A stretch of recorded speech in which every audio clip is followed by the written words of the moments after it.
Hey, everybody, thanks for coming. Madam President actually has another dinner, so this is a double book. So she's going to stay and just offer a few words, and then she's going to have to hear from me and why I wrote the book, and then she's going to leave, and then I'm going to read from the book and then answer questions. And I want to shout out to my family. Thanks for coming. And I'm going to turn it over to Madam President, who again has another engagement. Thank you. All right. Gee, I thought you were going to tell them why you wrote the book first. I can do that. Should I do that? Okay. No, that's okay. That's okay. I can do that.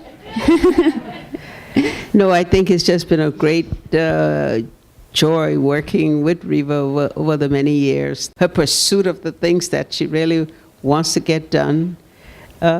She's just relentless in trying to achieve her objective, and so we all started together long before I became president. We were on this journey together, and she worked with me to make sure that I did get to be president, and through it all, I think it was just like I think chemistry, between the two. And so we just worked together on all these many things to make sure that our country went forward, to make sure that we achieved those objectives. And when she decided to write the book, I said, "You sure you want to do that? You sure you want to talk all those things and all the many maneuvers we went through and all of that?" But she did it. She did it, and it's just a great book. Because she's telling a story of, let's say, two women just determined to do something and go after it with everything you've got. So, Riva. Okay. My turn. Thank you. They're taking the microphone away, which means that it's just me now. But I just wanted to talk about why I wrote the book, and then allow Madam President and her delegation to leave, and then we can have a conversation. And thank you so much for being here from the bottom of my heart and my soul. Thank you. So I wrote the book because I had a story to tell, and I think any author, I don't know if there are authors here, you feel like if you don't tell the story, you're just going to explode. And that's how I felt. I felt that way for almost a decade when President Sirleaf was first inaugurated on January 26, 2016. I knew I had the story, I just didn't know how to tell it. So the story is, first it's my story, a creature of Washington, D.C., first a young, adventurous woman, then a wife and a mom of two, traveling the world, often to its most inhospitable places in times of conflict, seeing a lot of people fail and not live to fight another day, not like the success of Madam President. So I needed to make sense of my life, and that was one of the reasons I wrote the book. The second reason I wrote the book was to tell the story of this remarkable woman who is sitting next to me, and not as Madam President or the Nobel laureate or the first woman democratically elected to lead an African nation, but this woman who I met in 1997 when the whole world was lined up against her. The US government, the African regional leaders, people in her own country, no support, no financial support. And there was this woman in exile who had now, at the pinnacle of a professional career, she's head of the UNDP, and she can sit back and watch her country from afar and say, well, I'm going to donate, or I'm going to organize an NGO, and I'm going to support my people. But that's not what she did. She made a decision to give everything up and to return home and to fight the rule of warlords. And by telling this story, I wanted everybody to understand the humanity of this remarkable woman. And humanity is in the struggle. That's what the book is about, the struggle. It's not about the success, but to understand what somebody's doing when nobody's watching and everything is lined up against them and no one expects much. So I wanted to tell the story, and at this time of cynicism in politics in the US and in Liberia, I want people to know what this woman, President Sirleaf, sacrificed for her people and her country. And then the other story I wanted to tell, and it's the, what did you say? It's the click, that when two people come together, chemistry, thank you. When two people come together and they become bigger than the sum of our parts. Because when I met Madam President in 1997, I didn't know she would go on to make history. I didn't know I'd have the privilege of sitting here. I just saw this woman. She captivated me. Maybe it was the time in my life when I was not believing in much of anything. Maybe I saw in this woman the potential of what Africa could be if there were no warlords, if people actually cared about their people. But this woman sees me, and what you'll see in choosing the hero is me possessed, possessed with trying to figure out how to work with this woman, how to help her first defeat Charles Taylor. We failed. How to try to get US support for the type of intervention that was required to stabilize Liberia. How to try to make this woman the interim president of Liberia. We failed.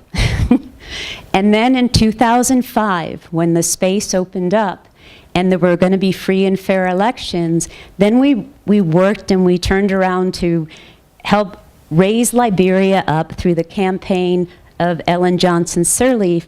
And again, everything was lined up against her. Nobody believed, and I know my African friends are here, nobody believed that a woman in 2005 could become president in an all-male dominated club. Not the government, not State Department, not the White House, not the CIA, not the regional leaders, but we did. We did, and she succeeded. And the book actually closes with when President Sirleaf comes and addresses a joint session of Congress. And then we tell the story of Ebola in the epilogue, and I tell the story of Ebola because, again, what makes us all, what defines us, is the struggle. And that was one of the toughest struggles that I've been through, and that, Madam President, you said yesterday as a leader, it was the toughest struggle you had ever been. So I wanted Madam President to hear that from me, because it's the first time. And I know that she has to leave and go to a dinner. I think it's going to be more fun here, but but I just maybe wanted everybody to thank Madam President for joining us. There are a lot of people I know in the audience, and I'm probably going to turn to them to answer some of the questions as well. So.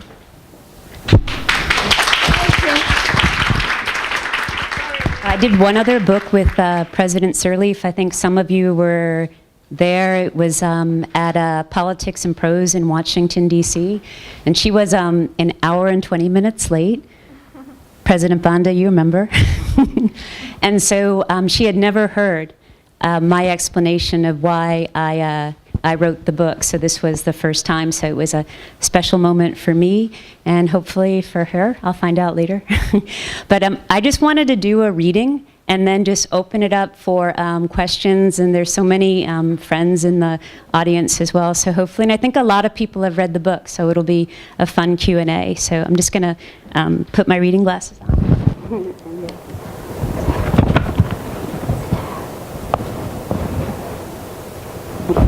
So I don't know if people know my early life, but the first 10 years of my life, or my professional life, I worked with Paul Manafort at Black Manafort, Stone and Kelly. And I know there's a couple reporters who know that intimately. And Paul Manafort, for a while, was the chairman of Donald Trump's campaign, and he has since left. He has since left because of problems with some of his international adventures. But I was his international adventurer. So for a decade, at 25, so 25 to 35, he sent me around the world to all of the places that he would never even consider. And so the book opens in Mogadishu, Somalia, when I'm on a pointless, soulless mission to try to get a contract signed with a dictator. His name is Siad Barre, and I'm 25 years old, and it's my first time in this type of conflict zone. And so I'm just going to read for you what it was like. And the year is 1989. And then I figured I wouldn't read about Liberia because we can ask questions about it, but I wanted to read about Somalia, particularly for you, President Sirleaf, because you said you laughed through the entire, Banda, you laughed through the entire chapter. So, and I'm with a colleague, and my colleague's name is John Donaldson. So, as we land in Mogadishu, the rattling noise of the 707's engine seemed to echo with confusion in my brain. With a sinking feeling, I look out the window and I see nothing but mud, clouds, and dust. Local men and boys swarm the airport. The government security forces, dressed in dirty khaki fatigue, stand by, heavily armed. As for tourists, there appear to be only two. The rest of the travelers are merchants moving goods between Somalia and Kenya. Here in this wartime economy, the markup for everything from candy bars to weapons is extraordinary. I turn to John Donaldson, my colleague, and I say, John, honestly, do you think this is a good idea? Probably not, he answers. As we walk down the metal steps to the tarmac, my eyes scan the jostling crowd for someone holding a handwritten sign with our names scrawled on it. When it works, here's the drill. A facilitator, possibly armed, is supposed to meet us at the gate. He'll help us exchange money, protect us from marauding opportunists, pay off the airport officials who need to be bribed in order to get our luggage, routine procedures in the late 1980s for most of the African countries that we travel to. And we hope this is going to happen. We hope our facilitator will arrive. The September heat and the equatorial humidity hits us like a punch to my already nauseating gait. There's no sign, there's no facilitator. We move inside the receiving building where the heat is stifling and the air is teeming with malaria-infested mosquitoes. We walk down the hallway past soldier after soldier, their AK-47s dangling as lazily as their cigarettes. They speak rapid, hushed Italian, still the predominant language in Somalia, scheming to my mind an easy ambush for these two displaced and seemingly helpless people. Please be here, I say, please. This is my prayer as I try to desperately conjure up the physical manifestation of our invisible facilitator. I direct my plea to any God who would happen to be listening, even Somali, the founding father of this forsaken and dysfunctional land. On the way to the baggage claim, we stopped to exchange dollars for Somali shillings. 100 US dollars equals 200,000 shillings in this super inflation economy. Luckily, we've anticipated it, needing to haul around lots of money, so we brought empty satchels for the purpose. Hauling these bags now, far with hundreds of thousands of shillings, I feel we are truly one giant invitation to insult or robbery, or worse. We are stopped by an old man in a yellow-stained lab coat. He demands to see our inoculation cards. Hardly glancing at them, he pulls out dirty, rusted needles from his medicine bag and tells us we have to have more shots. Not going to happen. 40,000 shillings, he goes away. We approach the baggage counter where our luggage is in plain sight. Of course, it's been opened. Pieces of clothing are now trapped in the zippers. Anything obviously considered valuable is undoubtedly no longer there. There's but another routine procedure in Somalia. As the rule, we never check our bags for this very reason, but the Kenyan Airways authorities gave us no choice. John takes the lead. He hands our claim ticket to a surly man attendant. Behind him, other attendants smoke and exchange private jokes in Italian. We are told we have to pay a processing fee. John dips his hand in the parcel of shillings and pays the man, who turns to his colleague and ignores us. John reaches for more shillings and deposits them on the counter. Now it's John and I who are invisible, not our facilitator. Then I say, "Possiamo avere nostro bagaglio, prego?" I ask, which means, "May we have our luggage, please?" And John looks at me like I've sprouted antlers. And he said, "You speak Italian?" And I say, "No, but I dated one once." And there's no way to explain how that language flew out of my mouth, as if I were channeling Emilio, my European fling from a few years ago. I'm going to stop there. No. It goes on. So I start the book again with Mogadishu and Somalia because it's at a point of my life where I had no belief that I was contributing anything of value in the world, and everything was going wrong. If you traveled to Africa in the late 80s, something always goes wrong. The plane doesn't show up. The rebels close in on the city. There's an infestation of bugs. There's floods. Your meetings don't show. You lose your passport. Somebody steals your money. In Mogadishu, in chapter 1, all of that happened to me, including getting amoebic dysentery on the way out. So I start the book there because I want to show everyone what it's like when everything goes wrong, and also what it's like when you're doing something and you don't have your heart or your soul in it. And then as you go through the book, you watch my development, and then you understand why when I met this woman, Ellen Johnson Sirleaf, and I was running around the continent with people like Siad Barre, when I saw this woman, I'm like, oh my gosh, look what the continent could be like. And so it sees me because I believed in her, I could see the possibilities of what she could do, and it sees me because I was so distraught with what I was doing. And the book is open and honest about that. So I'm gonna leave it there and open it up for questions. And then President Banda, I'm also gonna suggest that if there are any questions directed to women in leadership in Africa, they go to you. Okay. Do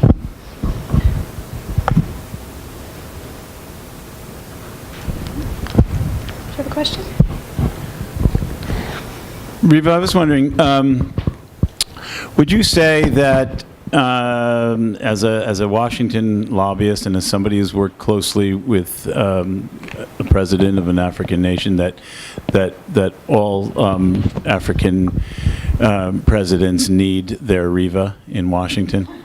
I mean, we don't really know. I mean, one of the things that's really so fascinating about the book is that you let us into the world of what happens in our own country with regards to Africa, and that's something that we, the public and citizens, never get to see. So maybe you could speak to that a little bit. Actually, that's a perfect segue, because I'm going to give the microphone to President Banda and let her answer that question. When our countries in Africa, most of them were under dictatorships, and towards the 90s, now we begin to agitate for multi-party democracy. Most of the countries and leaders were not willing to do that. What we needed most in order for that to happen was to strengthen our civil society. But not only civil society, but to find Riva. Somebody like a Riva who would assist you when you are committed and you believe that that's what is going to happen in your country. Because most of those were dangerous adventures. The leaders then didn't believe in multi-party democracy and didn't see why they should leave. And the power was so centralized. And it was dangerous because they could kill you anytime. And having the American government on your side was the best you could have. In my particular case, I started from the civil society. But even then, in fact, I've proposed now, I keep saying it now, that if the US government wants to assist our countries, is to continue with the support they provide for the strengthening of civil society. Because it's a new phenomenon. We want to make noise. We want to change things. We are not happy, but sometimes we don't have the capacity to do that. And I remember several times in my case, they were looking for me to arrest me. And I had a very good friend from the US who was working for a USAID project called RED Project. His name was Don Henry. And Don Henry now lives in Virginia. And we've had the pleasure of meeting after many years. This past month, because I'm serving now as Distinguished Fellow at the Woodrow Wilson Center. And so sometimes one night when they were looking for me, I told Don, and Don said, I'm coming along with you, let's go. And I had to go and hide in the USAID office more than once. And so Carol Peasley was the country director for USAID in Malawi. She lives in Washington now. If you meet her, just find out how I had to hide in her office at one time. So the role that the American government plays cannot be undermined and cannot be ignored, and we cannot take that for granted. For me, I've always said I'm a product of USAID. Thanks, President Banda. You know, David, thanks for the remark as well, because what I did not say to this audience is, as much as the book tells the story of Africa, it also tells the story of the behind the scenes in Washington, D.C., and what it took to get the U.S. government to care and to pay attention to Liberia, and how many times our administration got things wrong consecutively. And also it tells the story of the role of U.S. Congress in foreign policy, and it also shouts out to the other unsung heroes in the book, other than President Sirleaf and a number of other brave Liberians. It shouts out to members of Congress and to their senior staff who kept Liberia alive when administrations, successive administrations, so we're talking Bush 1, we're talking Clinton, we're talking even in Bush 2, that it was just something that nobody wanted to deal with. And so thank you for that comment, David. So other questions? Thank you. My name is Alan. I live in New York. My question is, I'm from French-speaking country, and the book is in English. I spoke about the book in my social media, and I have people from my country, Paris, like, we want to know if it's possible we can have the book in French. So I don't know what you're trying to do about it. Now, for the remark of my friend, I think the whole, of course, I'm a part of the next generation. Like, I want to be president too in my country in the next 2 years, so why not? I think the whole Africa needs somebody like Riva. I think I'm very surprised not to see people like African diplomat here in New York City. Like, they're supposed to come and support this kind of event, because the book is talking about our country and they represent the whole continent Africa here. So I met you in Palo Alto, San Francisco. I heard about KL International before, but I didn't even know that was you I was talking to. So after you gave me a business card, I went home. I'm like, let me check out who is she. And I put the name in Google, and I'm like, no, this is the lady Eric Chinje, who is in Africa. Talked to me about like 2 years ago. So after we met in Washington DC, I think you're doing a good job, and I think we really need somebody like you. Africa needs you in US. Thank you. Thank you. Just a word about Alan, and then I'm going to ask my publisher, David, to talk about French rights and French translation. So thank you for that prompt to my publisher. But Alan is actually one of the most active media in the diaspora. And so he writes both in English and in French, and he tries to mobilize Africans here to contribute back to the continent on things like civil society, entrepreneurship. And so he's trying to make the voice of Africa and Americans of African descent relevant not only in our communication but in our politics, which has not yet succeeded. So David, do you want to talk about the deal you Alors, got? on va trouver un éditeur pour la langue française. Hein. Donc, oui, bien sûr. No, we obviously are, we're very pleased with the way the results and how the book is resonating here in the U.S. and in the English language. The book is being represented at international book fairs, and we do hope to sell foreign rights. It's a little bit complicated to reach international readers with a book that is based around. I mean, the interest in President Sirleaf is one thing, but Riva's story is also very rooted to Washington and American foreign policy, so that it puts a bit of a constraint. But the other part of the story is international, and it is global, and it is heartfelt everywhere, and that is why Riva chose the title, Choosing the Hero. So the book is really about identifying the causes in your own life and the individuals and the people that really make a difference, that you're willing to devote your time and your energy and your mind and your soul for. So that part of the book is we think will resonate elsewhere in the world, and we will also bring the book out as an audio book, and we're talking about other kinds of rights as well. Anybody has any particular leads, we're willing to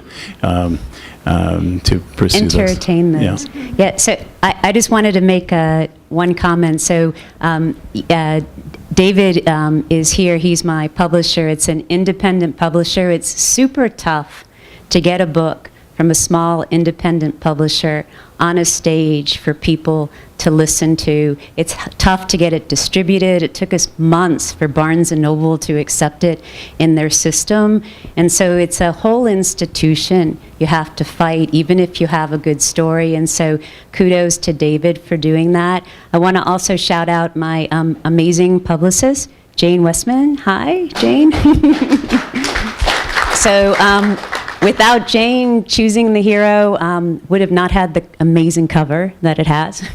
And also, people wouldn't know about it. And Jane's been able to provide a platform for a story without a Random House or a Putnam or a Penguin. We have no machine. Our machine is you guys, reading the book and talking about it. And the only other thing I wanted to say, and I wish I would have said this when President Sirleaf was here, is I think for me, one of the greatest gifts of my book is the fact that President Sirleaf didn't know my story, and she didn't know how important she was to me in my life. She always saw me as this person fighting for her and all of the support that I delivered and foreign assistance and the difficult times, but she didn't understand that what she had brought to my life, the sense of purpose, was more valuable to me than everything that I had delivered to her. And so that's what, if you read the foreword of the book, the first thing that she says is that, because she hadn't read the book, she read the first 3 chapters and then the end. And so everything was written from my recollections, from my notes, from my files. And the first thing that she says in her foreword is she says that very few people surprise her, and I did. Yeah. Hi, Riva. Thank you so much for not only sharing your story, but this opportunity for us to have this Q&A. My name is Rachel, and I think I connected with this on several levels as a Liberian, as a woman, and as a somewhat young professional also working in difficult conflict zones and really trying to make sure that I sustain the passion, the soul, and just the dignity of the work that we do in difficult environments. So my question is for you and President Banda as well. If you could talk to your 25-year-old self, what would be the piece of advice that you would give to her in terms of being a woman in leadership and working in Africa? So I remind you, my 25-year-old self was in Mogadishu. Okay. What would you tell her? President Banda, why don't you know? I want to hear your answer first. It is very important for women to participate in leadership. If I was talking to my 25-year-old, then that's an African child. Well, that's my child. I would tell her first to put her feet deep into the African continent, including how she approaches the whole question of feminism. We have our own style that works. If we go and copy what is happening elsewhere, we will lose. I say this because it's very important for us to increase women participating in leadership. But the style that we are using in Africa right now seems to be working. Because the country with the highest number of members of parliament and ministers, cabinet ministers that are female, is on the African continent, more than Europe. And we have overtaken America by 12 years. Not one president, but 3 now, because Mauritius has just elected a female. I said this because I was very disappointed the other day. I was participating on a panel, and when I said this, to say we will do it the African way, and we are looking for partners from this side to work together with us, but listening to what we are saying, because we know how to achieve the increased number of women participating in leadership. We will navigate, we will persuade, we will engage men, because if we are insisting men are part of the problem, then they should be part of the solution as well. But working together, men and women, is the way forward for African women. Now, they were telling me, no, we have to be assertive and we can't be diplomatic and we have to push and we have to. That can't work in Africa. So that's what I've told my daughter. To say, make up your mind. If you want to participate in leadership, start now. Go back to the village. Get to know the chiefs. Because no matter what, 80% are there and they're the voters. Get into public office. The tragedy now is that professional women like you are shying away from elected office because of the abuse, the scandalization. So what that is doing is that it's affecting quality.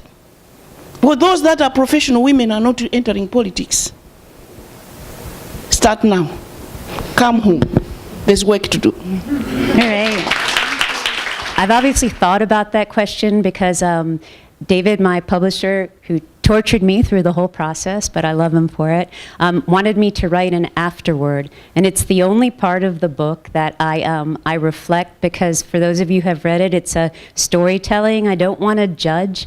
I just want people to go with the story and then figure out where they land. But this is the last paragraph of my book, and it answers your question. So let me read that, and then we can close. So working with Ellen has taught me to follow my heart and not to fear being misunderstood. I have come to see that certainty is a luxury and destiny a journey that reveals itself with time. It's easy to stray off course, to doubt and to lose faith, to see compromise as surrender, to feel judged, isolated, even abandoned. But there's always something to hold on to, the belief that things will get better.